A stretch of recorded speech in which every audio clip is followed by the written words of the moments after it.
하나님의 비밀인 그리스도, 이와 같은 제목으로 은혜를 나누고자 합니다.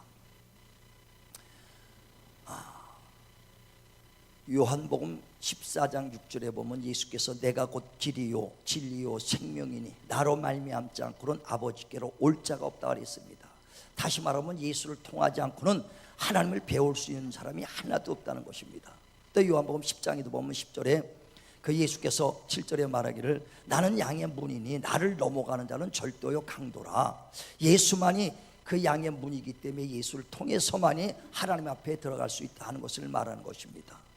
또 베드로후서 1장 2절에 보면은 하나님과 예수를 알면 알수록 은혜와 평강이 넘치고 나를 부르신 자 예수를 알므로 말미암아 신령한 능력이 넘치리라, 이렇게 말씀합니다. 예수를 알아야 된다는 것입니다. 그러니까 예수를 모르면 하나님의 은혜도 능력도 똑같은 예배드리고 예수를 믿는다 할지라도 무능하며 은혜도 별 못 느끼며 신앙생활하는 겁니다. 우리 신앙생활은 하나님의 기쁨으로 하는 것이고 하나님의 주신 능력으로, 하나님이 주신 생명으로 사는 것입니다. 그래 예수께서도 내가 산 것은 내가 산 것이 아니라 오직 그리스도의 생명으로 내가 살았다고 바울이 고백하는 것처럼 예수의 생명으로 사시길 바랍니다. 또 오늘도 주님께서 그 예수의 생명을 찾고 예수를 알기를 힘쓰라고 말하는 것은 바로 하나님의 비밀은 예수이기 때문에, 예수는 바로 하나님의 비밀이기 때문에 그렇다는 거예요. 그래 바울이 라오디가 교회에다가 계속 편지를 쓰면서 그들에게 복음을 전합니다. 그러면 바울이 말하기를 내가 애쓰며 너에게 전하려고 하는 것은 다른 것이 아니라 하나님의 비밀인 그리스도를 너희가 깨닫기를 원한다. 예수는 바로 하나님의 비밀이라는 것입니다. 우리는 하나님을 볼 수도 없고 만질 수도 없습니다. 영이기 때문에. 그래서 예수를 통해서 하나님을 알아가는 것입니다. 그래 예수님 당시에도 예수님을 눈으로 봤지만은 예수님을 하나님의 아들이요 그리스도라고 알지를 못하더라는 거예요. 그는 목수의 아들이요 요셉의 아들이라 많은 능력을 행하니까 그는 선지자 중에 하나인가 보다, 이렇게 알고 있다는 것입니다. 그래 가이사라 빌립보의 지방에 갈 때 예수께서 베드로에게 말합니다. 사람들이 나를 누구로 하느냐? 선지자라고 말합니다. 에레미야요 요한이요 또 정말 엘리야 중에 하나요, 그 선지자 중에 한 사람으로서 능력의 사람이라고 말합니다. 그렇게 믿는다고 우리가 구원받지 못합니다. 선지자는 그 당시에 가장 존중하는 사람 중에 하나요. 그렇게 할지라도 구원에 이르지는 못합니다. 그때 예수께서 베드로에게 묻습니다. 너는 나를 누구로 하느냐? 주는 그리스도요 살아계신 하나님의 아들이십니다. 그 믿음이 우리를 구원시키는 거거든요. 그러니까 하나님의 아들이라는 것은 곧 하나님이라는 뜻을 말하는 것입니다. 그랬더니 예수께서 바요나 시모나, 이렇게 알게 한 것은 혈육으로 한 것이 아니라 하나님의 뜻으로 알게 됐다라고 말합니다. 정말 오늘도 예수가 누군가를 깊이 깨달아가는 귀한 시간 되시길 바랍니다. 바로 예수는 하나님이라는 거예요. 자, 요한복음 봅니다. 요한복음 1장 18절 한번 보세요.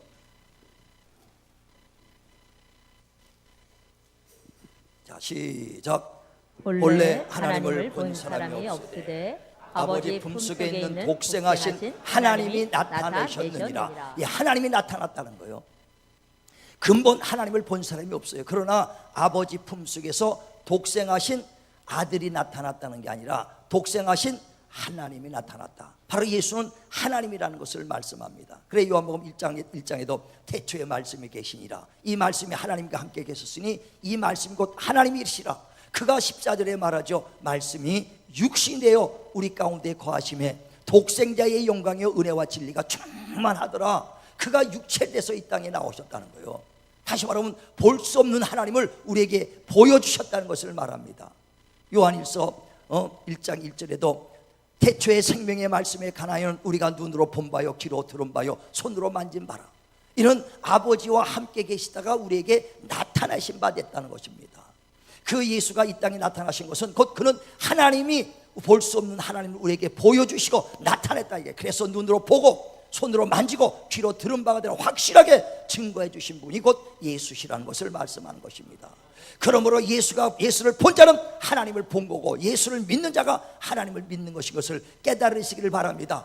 자, 요한복음 12장을 또 보세요. 요한복음 12장 44절. 요한복음 12장 44절.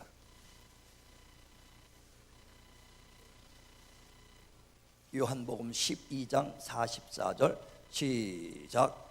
예수께서 외쳐 이르시되 나를 믿는 자는 나를 믿는 것이 아니요 나를 보내신 이를 믿는 것이며 나를 보는 자는 나를 보내신 이를 보는 것이니라. 예, 나를 믿는 것은 나를 믿는 것이 아니라 나를 보내신 자 하나님을 믿는 것이고, 나를 본 자는 나를 보내신 하나님을 본 것이라는 거예요. 왜? 예수는 볼 수 없는 하나님으로 보여주신 분이시기 때문에 예수가 곧 하나님이시겠다는 것을 말합니다. 그러면서 예수께서 요한복음 14장 6절에 그러죠. 내가 곧 길이요 진리요 생명이니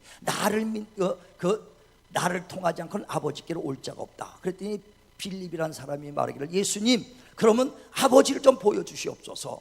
보여달라고 그러니까 예수께서, 아니 지금까지도 나를 보고도 또 아버지를 보고자 하느냐. 나를 본 자는 곧 아버지를 받느니라. 그러니까 곧 예수께서 하나님이라는 것을 말씀하는 것입니다. 예수 본 자는 하나님을 봤습니다. 할렐루야. 예수 믿는 자가 하나님을 믿는 것이라는 것입니다. 그 하나님이 친히 이 땅에 육신을 내고 이 땅에 오셨습니다. 그래서 오신 목적은 뭐냐? 우리에게 생명을 주시고 풍성한 축복을 주러 오셨다는 것입니다. 그래 요한복음 10장 7절에도 도적이 오는 것은 너희를 죽이고 멸망시키는 것이나 내가 온 것은 너에게 생명을 주고 풍성하게 주러 오셨다. 할렐루야. 그래서 예수 안에서 하나님의 생명이 있는 거예요. 내가 산 것은 내 것이 아니오 오직 그리스도로 말미암아 사는 것입니다. 오직 주님의 것으로 사는 것이 신앙생활이에요. 그래서 예수께서도 오늘 본문에 말씀하신 것처럼 예수 그리스도는 하나님의 비밀인데 예수 그리스도 안에 하나님의 지혜와 지식과 보화가 가득하도다 그랬습니다. 그래 우리 신앙생활은 다른 것이 아니라 바로 예수 안에 있는 하나님의 생명으로 사는 것이고, 예수 안에 있는 하나님의 지혜로 사는 것이고, 예수 안에 있는 하나님의 능력으로, 하나님의 보화로, 하나님의 권세로 승리하며 사시길 바랍니다. 그래서 우리가 예수 믿는다면서도 무능하게 살 필요가 없어요. 우리 관념의 하나님이 아니라 살아계신 하나님을 믿는 겁니다. 예수 안에 하나님의 지혜와 지식과 보화가 가득하게 감추어졌으니 신앙생활은 그것을 찾아 쓰는 게 이게 신앙생활이에요. 탄광에 가면은 그 금괴를 찾으면 계속 찾는 대로 나오듯이 우리가 예수 안에서 찾으면 찾을수록 지혜와 지식과 보화가 넘친 걸 깨달으시길 바랍니다. 얼마만큼 찾아 쓰느냐는 거예요. 얼마만큼. 로마서 11장에도 보면 36절에 모든 만물이 주께로부터 나와서 주로 말미암다가 다시 주께로 돌아가리라. 우리가 지금 이 땅에 호흡하고 먹고 있고 쓰는 모든 것 다 하나님께 나온 것입니다. 그리고 쓰다가 다시 환원시켜드리는 것이다. 이게 다 돌려가는 것입니다. 저와 이름이 가져갈 건 아무것도 없어요. 빈손으로 왔다가 하나님 것 얻어 써서 하나님 것을 누리고 살다가 다시 하나님께 돌려가는 거예요. 우리는 빈손으로 가는 것입니다. 그러므로 이 땅에 사는 동안에 하나님이 주신 그 목, 하나님이 우리에게 주신 축복을 가지고 누리며 사시길 바랍니다. 그래 하나님께서도 인생들이 이 땅에 사는 동안에 얼마나 고달픈가를 본 거예요. 시편 90편에도 보면 10절에 인생은 기름은 70이요 강건하면 80이라도 뒤돌아본 수고와 슬픔뿐이다 그랬어요. 그런 수고 속에 하나님이 우리에게 위로를 주시고 선물을 주신 건 뭐냐? 이 땅에 사는 동안에 누리라고 몫을 줬다는 거예요. 축복의 몫을 주시고 건강의 몫을 주시고 하나님의 정말 주신 그 몫으로 사시길 바랍니다. 아멘. 각각 몫이 있어요. 자, 한번 보세요. 전도서 5장 18절 19절 우리 두 절을 봅니다. 전도서 5장 시작. 사람이 하나님께서 그에게 주신 바 그 일평생에 먹고 마시며 해 아래서 하는 모든 수고 중에서 낙을 보는 것이 선하고 아름다움을 내가 보았나니 그것이 그의 몫이로다. 또한 어떤 사람에게든지 하나님이 재물과 부요를 그에게 주사 능히 누리게 하시며 제 몫을 받아 수고함으로 즐거워게 하신 것은 하나님의 선물이라. 예, 각각 저와 여러분의 몫을 하나님이 줬어요. 이 땅에 수고하는 그 인생 속에 하나님이 위로하려 각각 몫을, 부요와 재물과 모든 생명과 건강의 그 몫을 다 주셨다는 겁니다. 그 누리며 사시길 주의 이름으로 축원을 드립니다. 신앙생활은 그 안에 있는 예수 안에 있는 지혜와 지식과 능력, 보화를 가지고 그걸 찾아 쓰는 것이 능력이에요. 찾아 쓰길 바랍니다. 그래 하나님께서 우주 만물을 지으시고 생명과 호흡과 만물을 우리에게 친히 주셨다는 것입니다. 그러므로 생사복의 주관자가 되신 하나님, 생사복을 너희 앞에 뒀으니 너와 내 자손이 살기 위하여 생명을 택하라, 축복을 택하라, 예수를 택하라는 것을 말하는 것입니다. 우리 하나님을 가까이 하고 하나님을 택하셔서 하나님의 생명을 얻으시길 바라고, 하나님의 지혜를 얻으시고 하나님의 능력을 얻으시길 주의 이름으로 축원을 드립니다. 그래, 복이라는 것은 다른 것이 아니라 하나님께 가까이 가는 게 복이에요. 그래, 시편 1편에도 말하기를 복 있는 자는 악인의 꾀를 쫓지 아니하고 죄인의 길에 서지 아니하며 오만한 자리에 앉지 아니하며 오직 주야로 여호와를 묵상하는, 하나님의 말씀을 묵상하는 자가 그 하나님의 복받은 자다. 그런 자는 시냇가에 심은 나무처럼 그 뿌리가 그 시냇가의 물가에 심어서 그 가뭄에도 가지가 메마르지 아니하고 잎사귀가 메마르지 아니하고 항상 과실이 있으리라. 우리 지금 세상이 얼마나 불확실성에 삽니까? 경제도 그렇지요. 우리 앞으로 미래도 불확실하지 않습니까? 직장이 든든하고 아무리 정말 좋은 직장은 불안해. 45세면은 사오정이요. 50세면 뭐라고요? 뭐라 그러더라. 아주 그때까지 버티기가 쉽지 않다는 거예요. 그러니까 미래가 불확실해요. 그러니까 물질적으로도 그렇고 경제도 사업하는 사람은 힘들어지고 점점 어렵습니다. 그러나 시냇가에 물이 뿌리를 둔 사람은 메마르지 아니하리라. 항상 과실이 있으리라. 항상 하나님을 가까이 하고 하나님의 축복으로 사시길 바랍니다. 하나님이 주시는 생명으로 사는 거예요. 이게 바로 그리스도인이요, 믿는 자의 삶이라는 것입니다. 정말 내 것으로 살려는 것이 아니라 하나님의 것으로 살려고 해야 돼요. 오늘도 하나님께서 주시려고 그 예수 안에 생명과 지혜와 복과 보화를 줬으니 찾아 쓰라는 것입니다. 가까이 가셔서 찾아 쓰시길 주의 이름으로 축원을 드립니다. 또 지혜가 부족하냐? 지혜도 구하라는 거예요. 하나님은 지혜의 근본이요 지식의 근본이다. 하나님의 지혜를 구하시길 바랍니다. 그래서 날마다 너희가 지혜가 부족하면 후히 주시 하나님께 구하라. 하나님의 지혜로 사시길 바랍니다. 인간의 지혜로는요 완전하지 못합니다. 아무리 똑똑하고 지혜 있다 할지라도 허점이 많고 실수할 수가 있어요. 왜 그러느냐? 인간은 내가 아는 지식만큼만 활용할 수 있어요. 내가 본 것만큼만 내가 할 수 있다는 것이거든요. 보지 않고 모르는 건 할 수가 없죠. 그러나 하나님은 전지전능하시기 때문에 우리가 볼 수 없는 것까지도 미래까지도 하나님은 할 수 있는 거예요. 야고보서 4장 13절에 보면 어떤 상인이 말합니다. 내가 큰 도시에 가서 1년 동안 장사를 해서 이익을 보리라. 그러나 우리 인생은 안개 같은 인생이라 하나님이 주시면 얻을 수 있고 하나님이 허락해야 내가 소유할 수 있다는 거예요.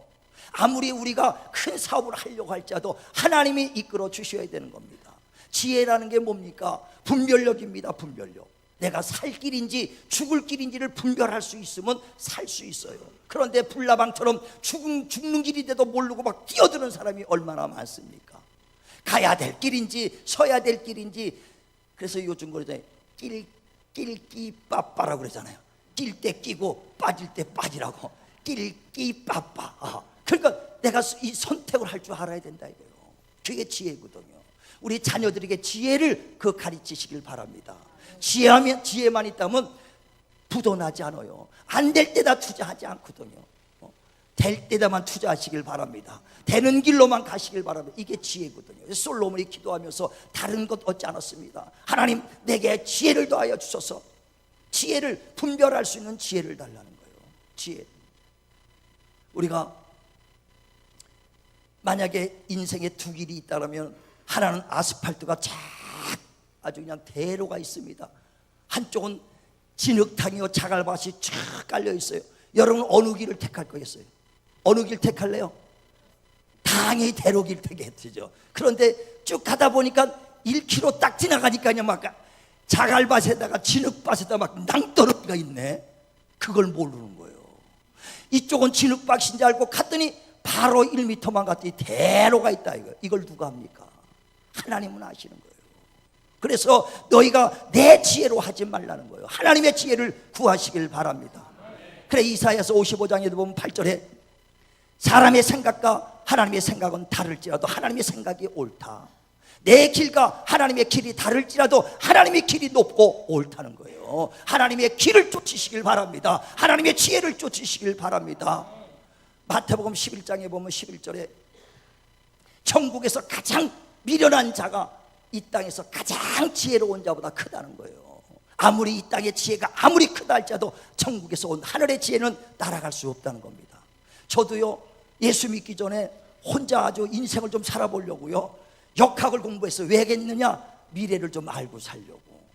그래서 역학을 혼자 공부했습니다. 그래갖고 내가 사주책을 딱 보니까 내가 중년에 어떻게 되고 말년에 어떻게 다 보더라고. 아, 이렇게 인생이 되겠구나. 아주 보이니까 얼마나 쉬울 것 같아요. 쉬울 것 같고 인생이 보이는 것 같아. 근데 예수를 내가 병들었다가 예수 믿고 나니까 그 말씀, 천국에서 가장 작은 자가 이 땅에 가장 큰 자보다 크다는 거예요. 그거 아는 순간에 내가 그 사주책을 버려버렸어요. 아무리 내가 지혜롭게 살려고 할지라도 하나님의 지혜만큼은 따라갈 수 없다는 거예요. 우리가 예수 믿으면서도 아직까지도 내 지혜로, 내 실력으로, 내 힘으로 살려는 사람이 얼마나 많습니까? 성경에서도요, 하나님 품 안에 있으면서 예수 믿는다 하면서도 내 지식으로 살다가 어려움 당한 사람이 얼마나 많습니까? 베드로도요, 주님의 수제자입니다. 수제자인데도 실수할 때가 얼마나 많았어요. 예수께서 내가 이제 예루살렘에 올라가서 바리새인들과 유대인들에게 죽음을 당해야 되겠다 하고 얘기하니까 베드로가 뭐랍니까? 주여, 그리하지 마옵소서. 내가 우리 목숨을 바쳐서라도 주님을 지키겠나이다. 얼마나 인간적인 생각으로 가장 충성된 생각입니까? 그때 예수께서 사탄아, 뒤로 물러가라. 내가 사람의 일을 생각하고 하나님의 일을 생각하지 아니한도다. 왜? 예수께서 십자가 죽어야 인류를 구원할 수 있는데 그 일을 막는다는 것은 사람의 생각은 좋다. 그러나 그건 사단의 일이다. 하나님의 일을 생각하지 않는구나. 사탄아, 뒤로 물러가라. 아무리 인간이 좋은 생각을 할지라도 하나님의 그 마음, 하나님의 뜻을 할 수가 없다는 거예요. 지금도요, 목사요, 하나님 믿는다 하면서 하나님과 원수되며 대적자 일을 하는 사람이 얼마나 많은지 압니까? 서울시에 11월 달에요, 동성축제가 일어났는데 대대적으로 시장님이 딱 됐으니까 이제 의미대로 이제 막 4년간 할 수 있죠. 동성축제를 11월 달에 대대적으로 한다는 겁니다. 그런데 거기에 목사들이 1000명이나 사인했다는 거예요. 동성축제에 참여하겠다고. 얼마나 깨어있습니까? 동성애자들도 다 품어야 된다. 그들도 이해해야 된다. 우리 이해하지 못하자는 게 아니에요. 당연히 그들도 품어야 되고 그들도 불쌍한 영혼이다. 그러나 그 죄를 용납하는 것이 아니라 이거예요. 그건 죄기 때문에 잘못된 건 잘못된 것이고 그들을 불쌍히 여기는 것이 그 죄를 합법화시켜서는 안 된다는 것이죠, 우리는. 그런데 똑똑하다고 생각하는 사람, 자기 생각으로 사인해서 1000명이나 목사가 참여했다는 거예요. 얼마나 열린 생각 같습니까? 얼마나 깨어있는 사람 같습니까? 그러나 하나님 말씀은 떠나 있는 사람이에요. 자, 로마서 한번 1장을 보세요. 로마서 1장 26절. 로마서 1장 26절.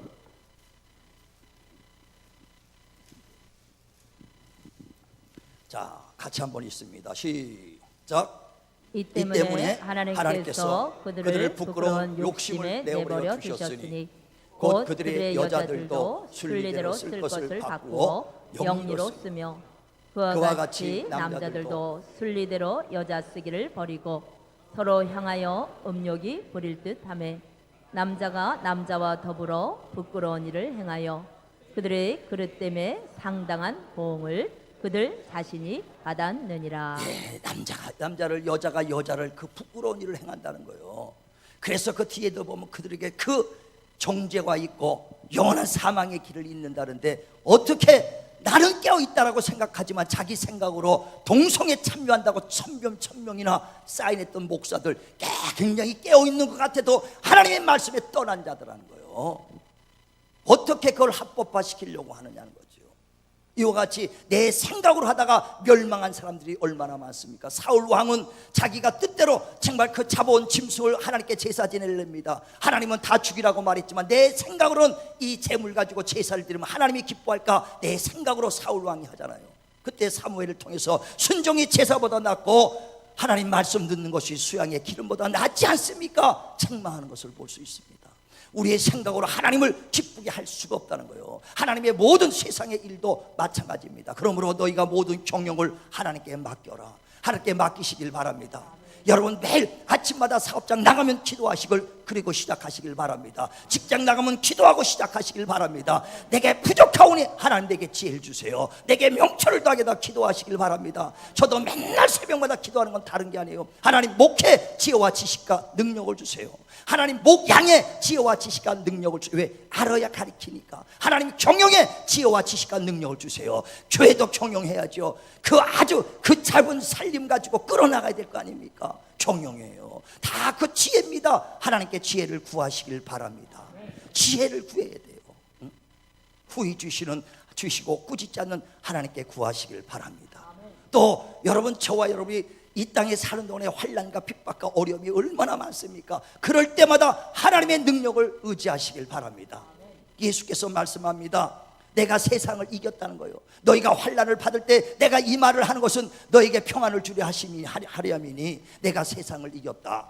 다시 말하면 예수께서 십자가에 죽으시고 그 마귀에게 정말 그 십자가 죽었지만 3일 만에 사망 권세를 이기고 부활하시니, 사망 권세를 이기신, 세상을 이기셨으니 내 안에 있는, 우리 안에 있는 예수는 세상에 있는 이보다 크도다. 할렐루야. 내 안에 계시는 세상에 큰 걸 믿으시길 바랍니다. 그래서 예수 안에 있는 능력으로 승리하라는 거예요.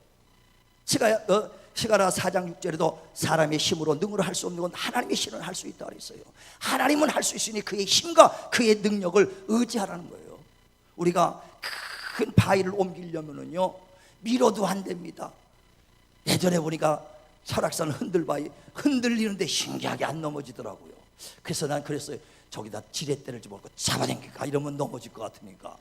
큰 바위들도요 못해도 우리는 힘이 없어도 지렛대 조그만 거만 갖다 놓고 으쌰 하면 넘어가게 돼 있거든요. 근데 그걸 쓰면 안 되고 그냥 힘으로만 밀으라고 그러더라고. 예, 우리 힘과 능력은 없어도 지렛대 사용하면 큰 바위도 굴리는 것처럼 하나님의 능력을 의지하시기 바랍니다. 하나님의 권세, 그는 죽은 자 살리고 없는 걸 있는 같이 부르신 분이십니다. 믿으시면 아멘 하시길 바랍니다. 그 힘과 그 능력을 사용하라는 거예요. 그래서 너희가 정말 문제가 있을 때 무엇이든지 내 이름으로 기도하라. 그러면 내가 실행하리라고 요한복음 14장 13절에 말하잖아요. 우리가 주의 이름으로 기도하면 주님이 실행하셔서 주의 능력과 그의 힘을 우리가 의지하며 그 하나님의 도움을 얻을 수가 있다는 거예요. 내가 친히 일하면은요 부삽으로 땅 파는 것과 똑같아요. 그러나 주의 이름으로 기도하고 주님의 도움을 구하면 주님이 포크레인으로 그냥 금방 올라갑니다. 주의 도움을 구하시길 바랍니다. 아사 왕이 전쟁이 일어났습니다. 구스 사람들이 100만이 군대를 이끌고 옵니다. 연합군으로 해서 옵니다. 그때 이스라엘 백성하고 도저히 싸워서 이길 자신이 없어, 능력도 없어. 거기는 불병거, 불말들을 타고 철병거를 타고 오고 있다. 이게 얼마나 무장돼 있습니까? 도저히 안 되겠으니까 아사 왕이, 이스라엘의 왕이 싸움 나가기 전에 밤새도록 기도하죠. 하나님이요, 강한 자와 약한 자의 사이에 도와주시는 이는 하나님뿐입니다. 하나님 도와주세요. 간절히 기도할 때 그 이른 아침 전쟁통에 날 때 하나님이 먼저 앞서서 전쟁에서 승리하겠다. 이 전쟁은 너에 속한 것이 아니라 나에 속한 것이다. 할렐루야. 세상의 모든 전쟁을 하나님의 손에 속한 것이니 하나님께 맡기시길 바랍니다. 하나님이 전능하신 분이에요. 오늘도 주님께서 이제 내 안에 있는 그 예수의 그 지혜와 지식과 보화, 그 능력을 이용하고 사용하고 그것으로 누리고 살라고 우리를 주셨으니 누리시길 바랍니다. 오늘도 저와 여러분 예배드리러 왔습니다. 누구 만나러 왔습니까? 예수 만나시길 바랍니다. 마태복음 11장에 보면 예수께서 많은 사람들이 광야에 막 나가니까 묻습니다. 너희가 왜 광야에 나갔느냐? 바람에 흔들리는 갈대를 보러 나갔느냐? 아니면 옷 잘 입은 자를 보러 나갔느냐? 옷 잘 입은 자는 왕궁에 있느니라. 그럼 무엇을 보러 나갔느냐? 선지자 만나러 나갔던 거 아니냐? 이와 같이 교회에 나왔을 땐 예수 만나러 와야 됩니다. 다른 것 보는 거 아니야. 오직 예수 만나야 된다. 예수 안에 있는 지혜를 얻으려고, 지식과 능력을 얻으려고 주님 앞에 나가시길 바랍니다. 오늘도 살아계신 하나님께서 이곳에 임재하여 주셔서 너희가 내 이름으로 기도하라. 내가 실행하고 응답하리라. 각각 가져왔던 기도 제목을 놓고 주여 나에게 치료의 역사가 있게 해주세요. 주여 나를 축복해 주세요. 나를 능력을 주세요. 내게 지혜를 주세요. 오늘도 각각 구하는 대로 이루어 주실 것입니다. 오늘도 각각 가져왔던 그 기도 제목을 예수의 이름으로 기도하셔서 예수 안에 있는 하나님의 지혜와 지식과 축복과 능력과 생명을 얻고 돌아오는 저와 여러분 되시기를 주의 이름으로 축원을 드립니다.